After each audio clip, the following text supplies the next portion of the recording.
Hello guys, hello, this is for Aries. Aries, welcome dito sa ating channel, Kapalaran 888. Welcome guys. Alamin natin kung anong messages, vibration, gabay, energy para sa lahat ng Aries. Please comment down below if you resonated guys. Okay. Number 21, 37, 7 of Hearts. Distort din to. Wow, Aries, Leo, pareho yung readings niya. Okay, para sa mga Aries, so nakikita natin dito na simula ngayong August 2026 hanggang 2028, sinasabi ng bara sa inyo dito na siguro may iba sa inyo na yun, halimbawa nagtatrabaho ka ngayon sa isang company, posibleng magkakaroon ka ng kaaway, pwedeng i-terminate ka, or may mga misfortune na mangyayari sa buhay mo. So, kung ano man yan ang magiging rason para maisipan mong lumipat ng tirahan, lumipat ng trabaho, or kung ano man na changes na plano mo. Kasi ang pakiramdam mo, hindi ka na secure, okay? Hindi ka na balanse, or hindi ka na masaya, or hindi ka na safe sa lugar na yan.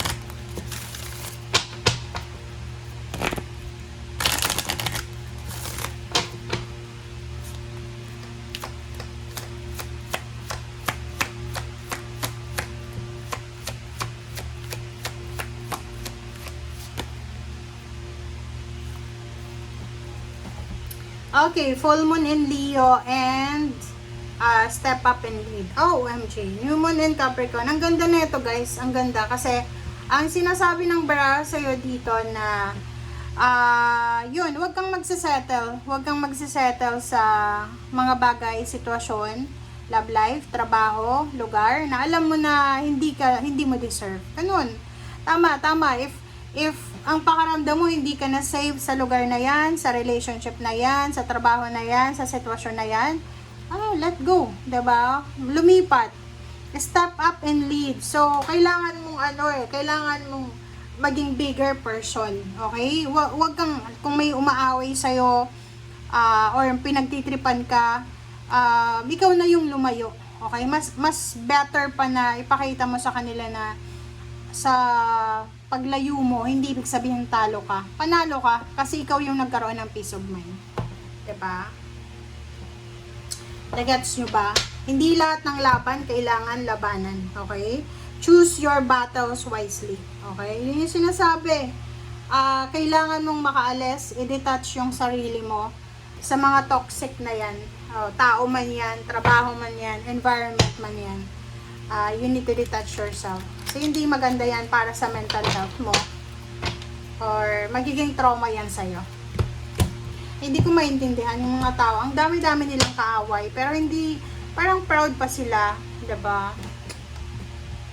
Alright. Okay, next is Hierophant and Six of Swords. So, dito sa barahan ito, sinasabi ng baraha sa'yo na yun. Kung saan man ang plano mo, Aries, kung saan man direksyon papunta ka, okay?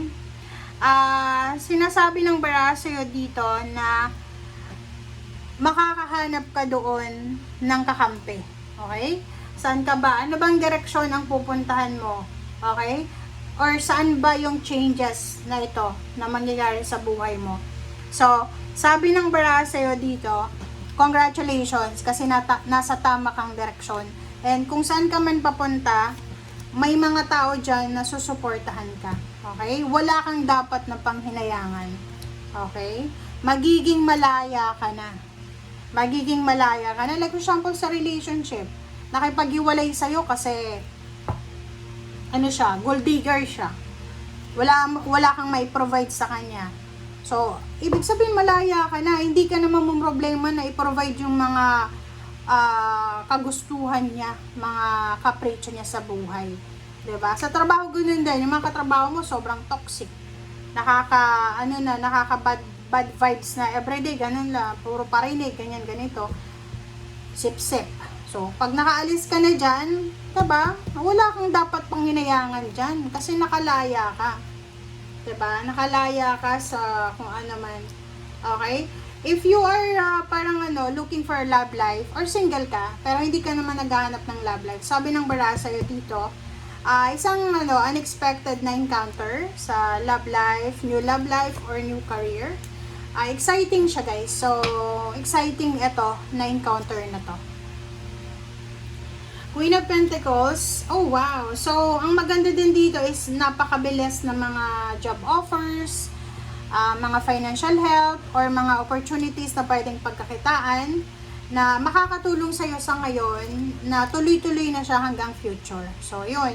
May encounter mo. Yung Hierophant dyan na sinasabi, kung saan ka man papunta, yung mga taong may encounter mo dyan, okay, yung mga taong makakahalubilo mo dyan, ay sila ay mga ang tawag dyan, sila ay mga tao na makakatulong talaga sa'yo. Sila yung mga tao na magiging good influence sa'yo. Iaangat ka nila. Okay? So, maganda yon. The Moon card. So, ang lang dito is yung takot mo. Huwag kang matakot. Huwag kang matakot na yun ang problema. Problema ng tao, diba? Problema nating lahat yan eh. Pag nakaranas tayo ng mga betrayal, nakaranas tayo ng mga pain and heartache sa buhay natin, nahihirapan na tayo na magtiwala, 'di ba? Na-gets nyo guys? Nahihirapan na tayong magtiwala kasi parang ang pakiramdam natin, lahat ng tao ganun. So, sa'yo, sinasabi ng baraha sa'yo na hindi lahat ng tao na nanakit sa'yo ay katulad ng mga taong ito na darating sa'yo. So, you need to forgive yourself kasi parang mag-iisip ka na naman na kaya ako ganito ganyan kasi kasalanan ko. No, wala kang kasalanan, okay? Kasalanan yun ng mga tao na umabuso sa'yo. So dito sinasabi you need to have patience para sa sarili mo. Kung hindi ka pa ready sa love life kasi fresh pa yung pain and heartaches mo, pwede ka naman magantay, 'di ba? And if ever naman guys na anong tawag dyan, if ever naman na ready ka na para sa love life mo, or pwedeng ready ka na magtiwala ulit, wag mong isasara ang puso mo. Okay? And ano pa ba? Sa nakikita ko sa'yo dito, marami kang may encounter na mga taong hindi mo kalibel, lalo sa mentality. May mga tao kasi na minsan hindi natin kaparehong mag-isip. Marami kang may encounter na ganyan, pero sa nakikita ko manageable naman. Kaya mo naman na kaya mo naman na pakisamahan, pero yun nga, marami kang mga experiences, bad experiences sa past mo. So, kung ano man yan, decision mo, ikaw lang ang makakagawa niyan. Okay? Thank you guys. Bye!